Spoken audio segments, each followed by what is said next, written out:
அன்பான கேட்பவரே, உங்களுக்காகவே பிரத்யேகமாக தயாரிக்கப்பட்ட இன்றைய இந்த ஆழ்ந்த தேடலுக்கு உங்களை வரவேற்கிறோம். இன்னைக்கு நாம பேச போற விஷயம் ரொம்ப ரொம்ப ஆழமானது. ஆமா, ரொம்பவே ஆழமான ஒரு தத்துவம். கண்டிப்பா. அதாவது, ஒரு கிணத்துல இருந்து தினமும் தண்ணி இறைக்கிறோம்னு வச்சுப்போம். என்ன ஆகும்? ஒரு கட்டத்துல அந்த தண்ணி வத்தி போகும். வேற என்ன ஆகும்? கரெக்ட். அதே மாதிரி நம்ம பேங்க் அக்கவுண்ட்ல சிறுக சிறுக சேமிச்சு வச்சிருக்கிற பணத்தை எடுத்து செலவு பண்ணிட்டே இருக்கோம். ஒரு நாள் அந்த பேலன்ஸ் 0 ஆகும். இதான் பிசிக்ஸ், இதான் எக்கனாமிக்ஸ். உண்மைதான். உலகத்தோட அடிப்படையான விதியே இதுதான் சொல்லலாம். ஆமா. ஒரு விஷயத்தை நாம பயன்படுத்த அல்லது மத்தவங்களுக்கு கொடுக்க அது குறைந்து கொண்டே வரும். இதுதான் லாஜிக். ஆனால் இந்த விதியே சுக்குநூறா உடைக்கிற ஒரு விஷயம் இருக்குன்னு சொன்னா நீங்க நம்புவீங்களா? கேக்குறதுக்கே கொஞ்சம் ஆச்சரியமா இருக்குல்ல? ஆமா. குறிப்பா நீங்க எடுக்க எடுக்க மற்றவர்களுக்கு கொடுக்க குறையாத, சொல்லப்போனா இன்னும் அதிகமாகிட்டே போற ஒரு மாபெரும் செல்வம் இருக்கு. இது ஏதோ மார்க்கெட்டிங் தந்திரம்லாம் கிடையாது. கண்டிப்பா கிடையாது. இது ரொம்ப பழமையான ஒரு உண்மை. எக்ஸாக்ட்லி. 19ஆம் நூற்றாண்டுல வாழ்ந்த வள்ளலார் தன்னுடைய அருள் விளக்கமாலை அப்படிங்கிற தொகுப்புல உள்ள 16வது பாடல்ல ஒளிச்சு வச்சிருக்கிற ஒரு பிரம்மாண்டமான ரகசியம் தான் இது. வெறும் 8 வரிகள் கொண்ட பாடல் தான் அது. ஆமா, வெறும் 8 வரிகள் தான். ஆனா அந்த 8 வரிக்குள்ள இருக்கிற தத்துவம் பாத்தீங்கன்னா, நாம இந்த உலகத்தையே பார்க்கிற விதத்தை அப்படியே தலைகீழா மாத்தக்கூடியது. சரி, இத கொஞ்சம் விரிவா பார்ப்போம். கண்டிப்பா பார்க்கலாம். இந்த உலகியல் விதிகளுக்கும் ஆன்மீக விதிகளுக்கும் இடையில இருக்கிற அந்த முரண்பாடு தான் இந்த பாடலோட மையமே. அது எப்படி ஆரம்பிக்குது? கொடுத்திட நான் எடுத்திடவும் குறையாத நிதியே அப்படின்னு வள்ளலார் ஆரம்பிப்பதே மனிதர்களாகிய நமக்கு ஒரு பெரிய சவால் தான். நீங்க சொன்ன அந்த பேங்க் அக்கவுண்ட் உதாரணத்தையே நம்ம எடுத்துப்போம். சரி. பௌதிக உலகத்துல ஒரு பொருளை பகிர்ந்தா அது நிச்சயம் குறையும். ஆனா அறிவு, அன்பு, கருணை இதையெல்லாம் பகிர்ந்தா என்ன ஆகும்னு யோசிச்சு பாருங்க. அது குறையாது, இன்னும் வளரும் தானே? எக்ஸாக்ட்லி. ஒரு மெழுகுவர்த்தியிலிருந்து 1000 மெழுகுவர்த்திகளை ஏத்தினாலும் அந்த முதல் மெழுகுவர்த்தியோட வெளிச்சம் எந்த விதத்திலயும் குறையறது கிடையாது. வாவ், நல்ல ஒப்பீடுது. இங்க வள்ளலார் குறிப்பிடுற அந்த குறையாத நிதி அப்படிங்கிறது இறைவனுடைய பேரருள். உலகத்து செல்வங்களை நம்ம அளக்கலாம், செலவழிக்கலாம்.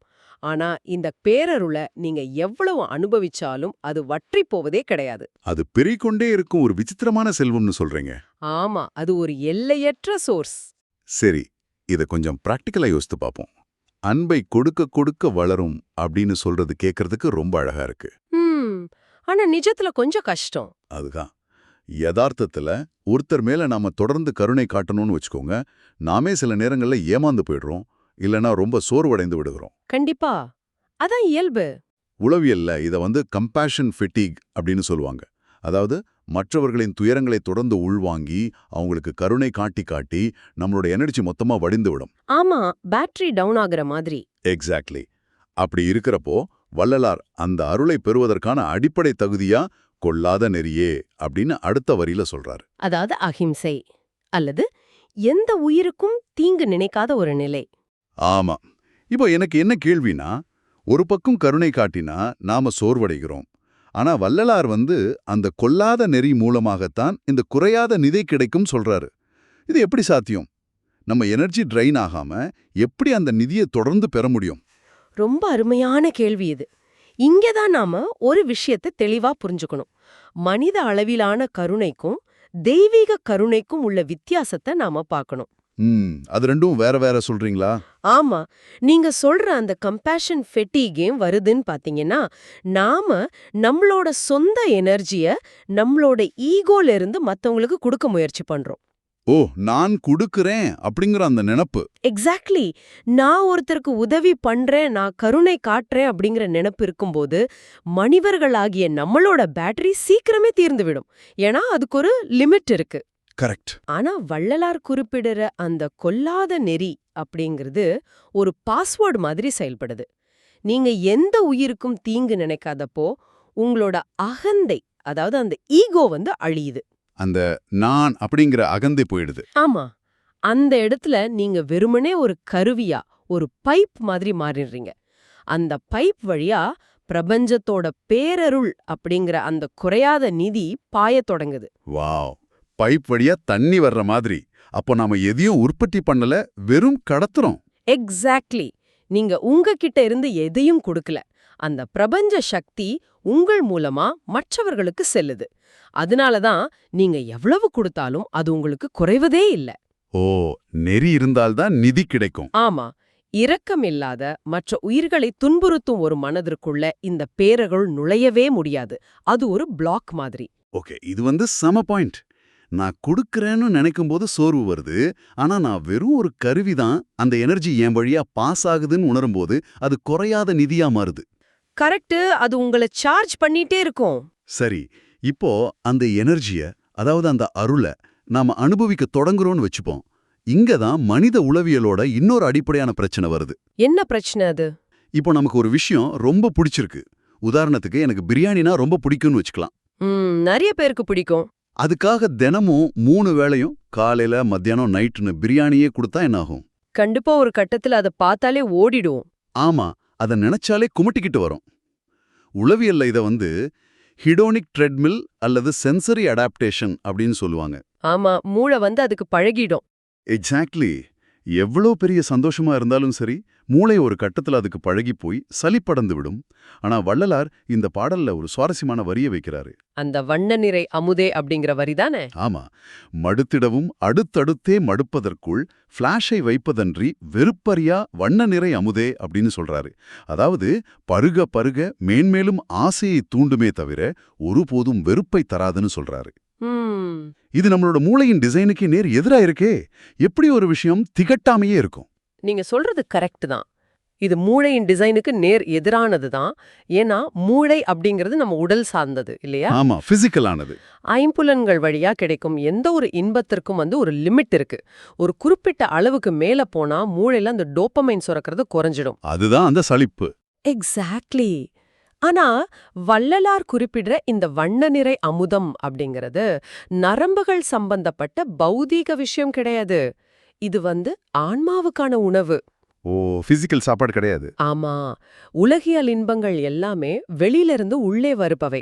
அதனால ஒரு கட்டத்துல நம்ம பாத்திரம் நிறைஞ்சிடுது, அதுக்கு மேல தாங்காது. கரெக்ட், வயிறு நிறைஞ்சிடும். ஆனா இந்த ஆன்மீக ஆனந்தம் அப்படிங்கிறது வெளியிலிருந்து வர்றதில்ல, அது உள்ளுக்குள்ளேயே ஊற்றெடுப்பது. நீங்க இந்த பேரருளை பருக பருக உங்களோட ஆன்மாவின் தாகம் தணியும். ஆனா அதே சமயம் அந்த ஆனந்தத்தை உள்வாங்கும் உங்களோட கொள்ளளவு, அதாவது இந்த கெப்பாசிட்டி இருக்கு பாருங்க, அது விரிவடைந்து கொண்டே போகுமா? ஆமா, அதுதான் அங்க நடக்கிற ஒரு பெரிய மேஜிக். சலிப்பு தட்டுவதற்கு காரணமே எல்லாம் தெரிஞ்சிருச்சு, அனுபவிச்சுட்டோம் அப்படிங்கிற அந்த முற்றுப்புள்ளி உணர்வு தான். ஒரு எண்ட் பாயிண்ட் வந்துருது. ஆனா எல்லையற்ற ஒரு விஷயத்தை நீங்க அனுபவிக்கும் போது அங்க எண்ட் பாயிண்டே கிடையாது. ஒவ்வொரு நொடியும் அது புதிதாகவே இருக்கும். அது உங்களை மேலும் மேலும் புதுப்பித்துக் கொண்டே இருக்குமே தவிர ஒருபோதும் வெறுப்பறியாத முழுமையான நிறைவை தரும்.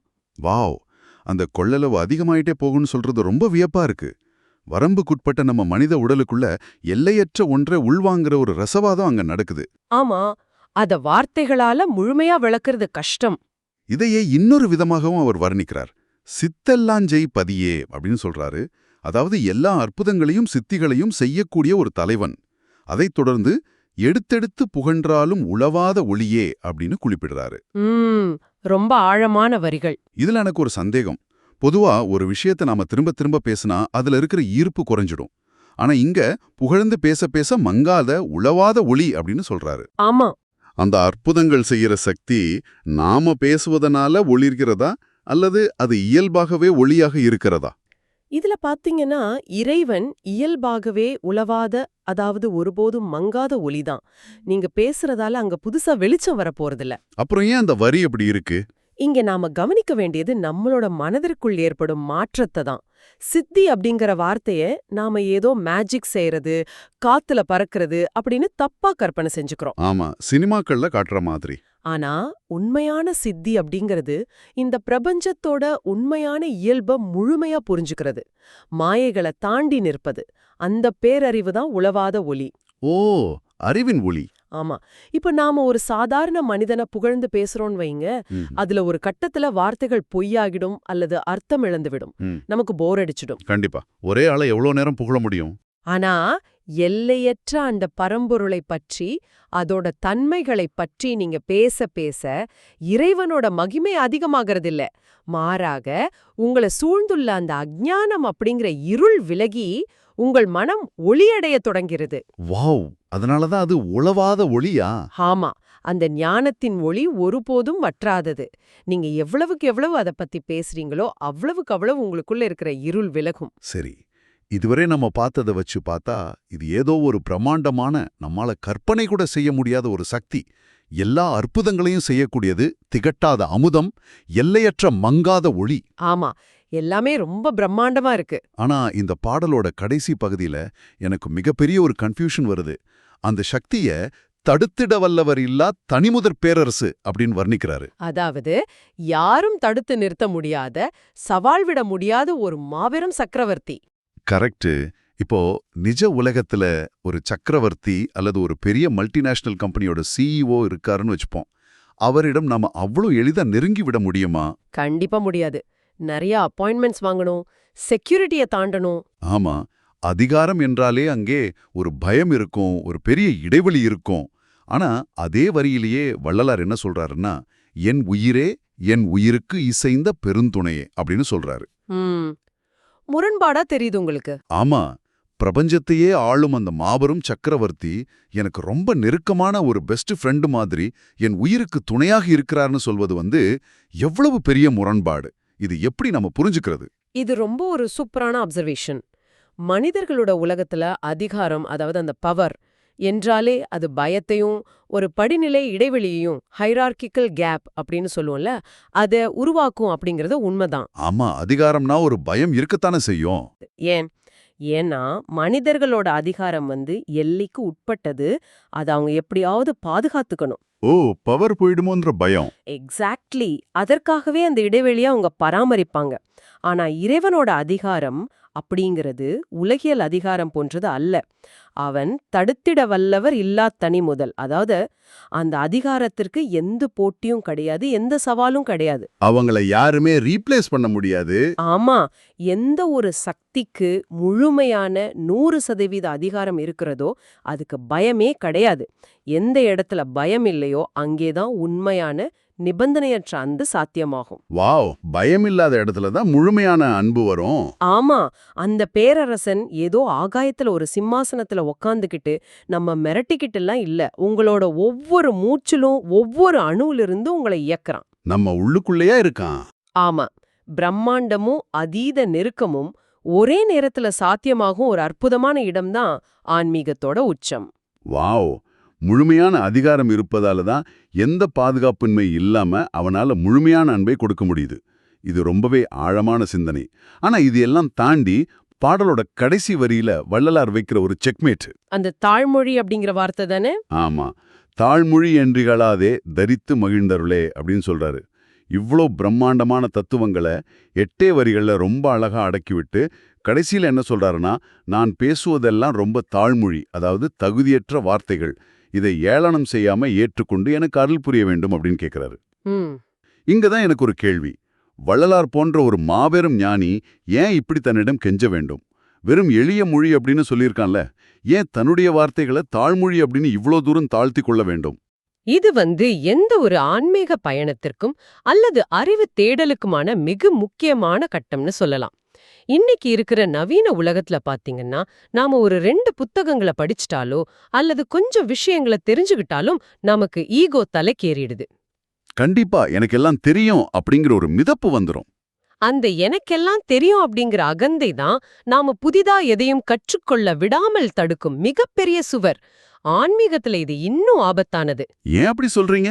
ஏன்னா நான் இறைவனை புரிஞ்சுகிட்டேன் அப்படிங்கிற ஈகோ வந்துருச்சுன்னா நாம முதல்ல பேசின அந்த குறையாத நிதி நமக்குள்ள நுழையவே முடியாது. பைப் ப்ளாக் ஆயிடும். ஓ, மறுபடியும் ஈகோ தடுக்குது. ஆமா, வள்ளலார் தன்னுடைய வார்த்தைகளை தாழ்மொழி அப்படின்னு சொல்றதுக்கு காரணம் என்னவென்றால், பிரபஞ்சத்தோட எல்லையற்ற உண்மைய மனிதன் உருவாக்கிய இந்த மொழியால, இலக்கண வரம்புகளால முழுமையா விவரிக்கவே முடியாது. மொழிக்கே ஒரு எல்லை இருக்கு. எக்ஸாக்ட்லி. மொழிக்கு ஒரு எல்லை இருக்கு. அந்த எல்லையே அவர் முழுமையா உணர்ந்திருந்தார். அது மட்டும் இல்லாம இறைவனுக்கு முன்னால் நான் ஒண்ணுமே இல்ல அப்படிங்கிற அந்த முழுமையான சரணாகதி இருக்கல்லவா? ஆமா, அந்த பக்தி. அந்த ஈகோ இல்லாத தன்மையை உருவாக்குற ஒரு சைக்கலாஜிக்கல் டூல் தான் அந்த வார்த்தை. தன்னை முழுமையா பூஜ்யமாக்கி கொண்டால்தான் அந்த முழுமையான பேரருளை உள்ள வாங்க முடியும். அகந்தை இருக்கும் இடத்துல அருள் தங்காது. அதாவது ஒரு பாத்திரம் காலியா இருந்தாதான் அதுல புதுசா எதையாவது நிரப்ப முடியும். கண்டிப்பா. வள்ளலார் தன்னை முழுமையா காலி செய்து கொண்டார். ரொம்ப அருமையான விளக்கம். முதல்ல குறையாத நிதியை பத்தி பேசி அதை அடைய கொள்ளாத நெறி என்கிற அகிம்சை பாஸ்வேர்டை சொல்லி கொடுத்து அந்த அருள் எப்படி சலிப்பு தட்டாத திகட்டாத அமுதமாக வேலை செய்யும்னு விளக்கி கடைசியா அந்த பேரரசனோட நெருக்கத்தை பத்தி பேசினாரு. ஆமா, பிரபஞ்சத்துக்கே சக்கரவர்த்தியா இருக்கிற அந்த மாபெரும் சக்தி எப்படி நம்ம உயிருக்குள்ளேயே நெருங்கிய துணையா இருக்கிறது அப்படிங்கறத புரிய வச்சு கடைசியில எனக்கு ஒண்ணுமே தெரியாது அப்படின்னு தன்னையே தாழ்த்தி கொள்ளும் அந்த அதீத பணிவு, இது உண்மையிலேயே மனிதர்களாகிய நம்மளோட ஒட்டுமொத்த சிந்தனையையும் புரட்டி போடுது. சந்தேகமே இல்ல. அன்பான கேட்பவரே, இன்னைக்கு நாம விவாதித்த இந்த விஷயங்கள் எல்லாமே சும்மா ஏதோ ஒரு பழங்கால தமிழ் கவிதை அப்படின்னு எளிதா கடந்து போய்விட முடியாது. இது உங்களோட வாழ்க்கையோட நேரடியாக தொடர்புடையது. கண்டிப்பா. இது அன்னைக்கும் இன்னைக்கும் எப்பவுமே பொருந்தும். ஆமா, தகவல் பெருக்கமும் போட்டியும் அகந்தையும் நிறைஞ்ச இந்த நவீன உலகத்துல நீங்க இன்னைக்கு தேடி ஓடிக்கொண்டிருப்பது எந்த வகையான செல்வத்தைன்னு கொஞ்சம் யோசிச்சு பாருங்க. என்றாவது ஒரு நாள் தீர்ந்து போகிற உங்களை சோர்வடைய செய்யும் ஒரு செல்வத்தையா, அல்லது மற்றவர்களுக்கு கொடுக்க கொடுக்க அதிகமாகும் அந்த குறையாத நிதியை நோக்கிய பயணத்திலா? ரொம்ப முக்கியமான கேள்வி இது. அதை அடைய அந்த கொல்லாத நெறி அப்படிங்கிற இரக்கத்தோடு தான் நீங்க பயணிக்கிறீங்களா? இது உங்களை நீங்களே கேட்டுக்கொள்ளுங்கள். ஆனால் இந்த பதிவை நிறைவு செய்யும் முன் நாம சிந்திக்க வேண்டிய இன்னொரு முக்கியமான கோணமும் இருக்கு. வள்ளலார் தன்னுடைய வார்த்தைகளை தாழ்மொழி அப்படின்னு, அதாவது குறையுள்ள தகுதியற்ற வார்த்தைகள்னு சொன்னார்னு பார்த்தோம். மனிதர்களாகிய நம்மளோட மொழிக்கு எல்லைகள் உண்டு, அது பிரபஞ்ச உண்மையை விளக்கப் போதாது அப்படின்னு அவருக்கு தெரிஞ்சே இருந்தது. ஆனால் அப்படி தெரிந்தும் அவர் ஏன் ஆயிரக்கணக்கான பாடல்களை எழுதினார்? அது ஒரு நல்ல கேள்வி. இங்கேதான் ஒரு ஆழமான ரகசியம் ஒளிஞ்சிருக்கு. ஒருவேளை அந்த பிரபஞ்ச சக்திக்கு, அந்த பேரரசனுக்கு பிரபஞ்சத்தின் கச்சிதமான எந்த குறையுமற்ற விஷயங்களை விட ஒரு சாதாரண மனிதன் தன்னுடைய பலவீனங்களோடும் குறைகளோடும் திக்கி திணறி அந்த அன்பை வெளிப்படுத்த பயன்படுத்தும் இந்த உடைந்த அபூர்ணமான வார்த்தைகள் தான் ரொம்ப பிடிச்சிருக்கோம். கண்டிப்பா இருக்க வாய்ப்பு இருக்கு. எந்த குறையுமற்ற பர்ஃபெக்ஷனை விட நம்முடைய இந்த நேர்மையான தடுமாறு முயற்சிகள் தான் இறைவனுக்கு பிரியமானதாக இருக்குமோ? சிந்தியுங்கள். உங்களின் தனிப்பட்ட தேடலில் உங்களின் அந்த தாழ்மொழி என்ன? உங்களின் குறைகளோடு அந்த பேரருளை எப்படி அணுகப் போறீங்க? அதற்கான அடுத்த அடியை நீங்களே எடுத்து வையுங்கள். மீண்டும் ஒரு ஆழ்ந்த தேடலில் சந்திப்போம்.